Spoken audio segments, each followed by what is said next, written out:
ठाण्यामध्ये मनसेची जोरदार बॅनरबाजी। 1 नोव्हेंबरच्या विराट मोर्चासाठी मनसे सज्ज। संविधान वाचवा, लोकशाही जगवा, चलो मुंबई या बॅनरवर घोषवाक्य झळकलं। काँग्रेसला कल्याण डोंबिवलीमध्ये मोठा धक्का, तर सदाशिव शेलार आणि दर्शना शेलार यांचा मुख्यमंत्री शिंदेंच्या उपस्थितीत शिवसेनेत प्रवेश।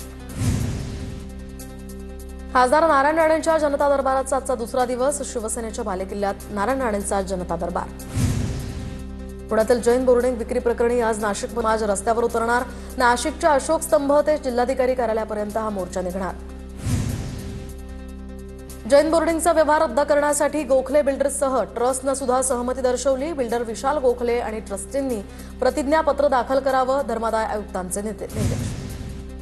छत्रपती संभाजीनगरमध्ये रिक्षातनं भेसळयुक्त पनीरची वाहतूक। पोलिसांनी 134 किलो पनीर जप्त केलं। अनिल कुमार पवारांच्या सुटकेला ईडीचं आव्हान, तर सर्वोच्च न्यायालयानं या प्रकरणामध्ये बजावली नोटीस।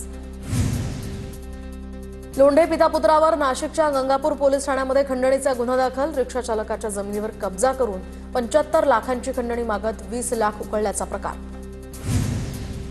छत्तीसगडमध्ये नक्षलवादी चळवळीला मोठा झटका। सीसी सदस्य रामधेरे यांच्यासह 50 नक्षलवाद्यांचं पोलिसांसमोर आत्मसमर्पण।